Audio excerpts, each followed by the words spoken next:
Hello, well, my name is Miss Hannah and welcome to Enrichment's virtual art class.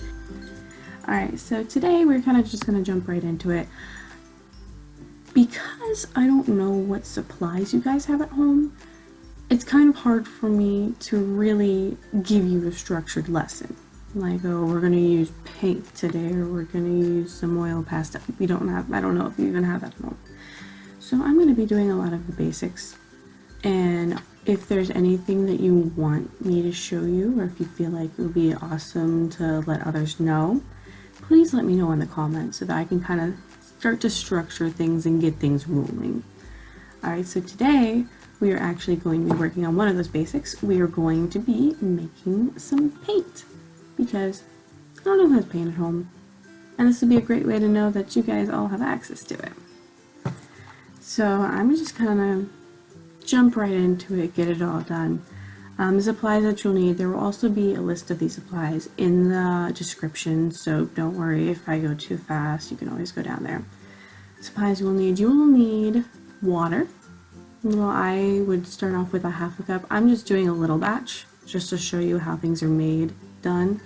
So I'm not doing the whole big thing because I've made about 4 or 5 batches of that. I'm overrun by homemade paint at this point. So you need water. You'll need equal parts flour and salt. I have a nice little thing in here, and it is important that you have both. And I will go in a little bit more in depth with that after I finish mixing everything up. You need a containers. You need something to stir with. You can use a toothpick. I have some of these handy, really whatever you have handy with you. Containers with lids, because this paint, you can store it. It needs to be stored in the refrigerator, but it can last up to 6 months, which is awesome. So I'm just gonna go right into it. I have my water. Make sure that it's warm water. It helps everything, honestly, because I tried it with cold water. It didn't really mix as well, so start with your warm water. And then we're going to spoon in our flour and salt mixture. I'd start, since I have just a little bit, with just 2 scoops of this. But don't go all scoop happy when you do this. Kind of go gradually, because it does get thicker faster than you think. It's kind of like a, wow, there's nothing, and then boom, oh my god, it's so thick. So just in case, keep a little thing of water next to you so that you can mix that in if it gets too thick. But philosophy is little by little. So it takes a few scoops to get it all how it needs to be. So that definitely can use a few more. And it will be kind of this weird flour brownie color.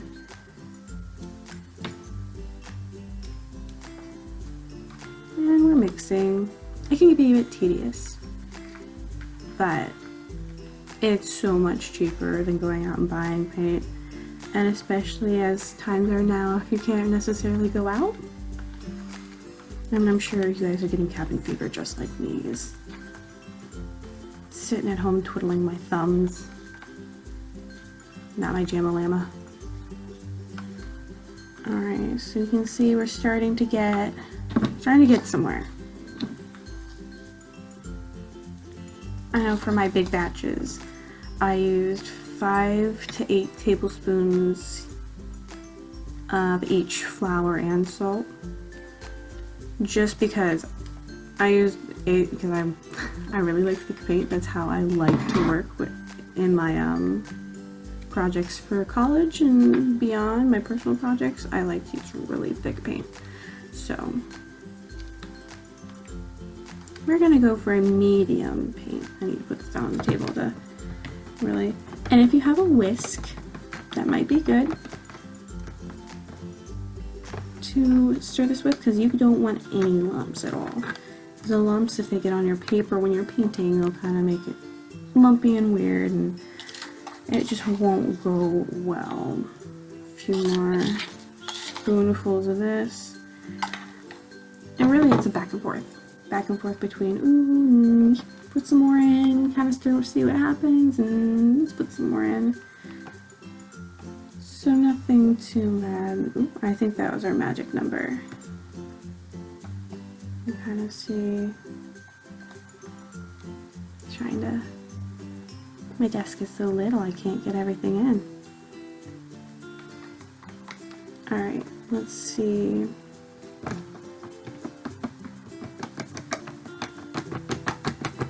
What this is like. So we're starting to get there. We're still a little soupy, a little lumpy.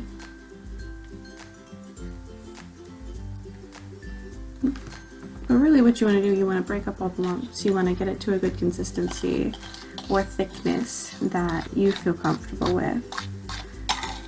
Because in the end, how you paint is your personal preference. If you like to paint with really thick paint or thin paint, and thicker paint, well, I guess the medium paint would be good for little ones. This is something, if you are younger, you will need your parent with you to help measure, get all the stuff together, but it could be a really fun activity to do together as a family. And it's the outcome, you have something to keep everybody entertained. So I think it's a win-win. Family activity and entertainment all in one. Alright, so I think my paint is pretty good. It's still a little lumpy. I don't have a whisk with me, so I'll have to do. So this is kind of the consistency I have with it. That's kind of a medium paint. I can feel the weight of the flour, but it's not overbearing. As opposed to this paint that I mixed up earlier, it's like cake batter, which is how I like my paint. But for this video, I'm just going to make it the medium. So from there, I'm going to add my food coloring. I have the gel ones. Honestly, the dropper works a lot better. This was all I had access to though, so I'm just going to work with what I got. So you can take a toothpick or I'm taking my little spoon and get a little bit of that coloring and just plop it right in there. Gonna switch out the mixer spoon for the color spoon. Then I'm going to show this real time as we mix our color in. We have that food coloring. And we're just gonna mix. You can see, and as simple as that. As we're mixing our pigment in, or the color, we have yellow paint. Simple as that. So this is actually a really quick, easy, fun thing to do. And then it provides hours of entertainment afterwards. So for the actual makeup of the paint, I know I said earlier that you need all the parts and I'd explain that. So I'm going to go into that with you right now. Obviously I was curious about whether or not you needed the salt because that's kind of like an overkill thing, like, I don't know. So I did some tests between salt and no salt. Here's what I found. I did this with the salt. You can see it has a really good coverage and the color comes out pretty well. I kind of like this one. I like this one a little better, obviously. It does take a long time to dry. So I think this one I had to hang it up overnight. Within a few minutes it gets hardened, so you don't have to worry about it sloshing down the page if you like hang it up. But for it to dry completely, you do have to wait overnight. Then I did a test without salt, just to see what it would be like. Obviously, you can see from the get-go, it's different. The paper bent, so it dried all bent up like that. And then you can also see the color is a little bit more vibrant, but the coverage is not as good. So it's kind of splotchy. And I noticed when I was painting it, it stuck to my brush. So I ruined one of my brushes because it just wouldn't come off and it dried hard and it was awful. Save yourself, use the salt, it helps. Like, take all the stuff off the bristles and it clings to the paper, kind of the texture of the paper, giving it better coverage. So save yourself, save your brushes, use this all.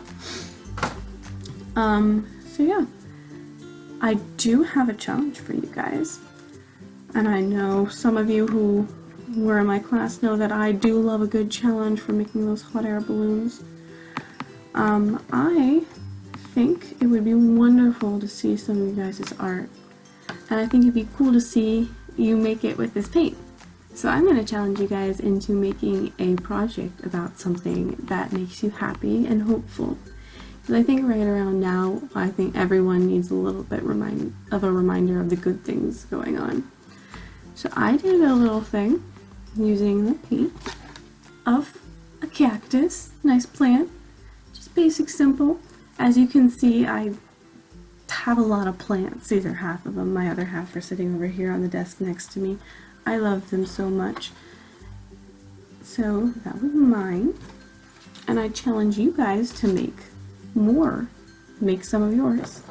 So now that I've given you guys your challenge of the project I want you guys to complete, I obviously need a way to figure out that you're doing it, or for you to show me. So I want you guys to take pictures and send them to StarkEnrichmentArt@gmail.com. Obviously, get your parents' permission before you do this. When you send it in, a picture, it can be just a picture of the work, or you can have a picture of yourself holding it up. But please put your name so I know who we're looking at, and have a chance to be featured on the Enrichment Facebook page, which if you haven't started to follow that, please do. There's some good information there about events going on, or that will be going on, and how to links and all that jazz. So let me see.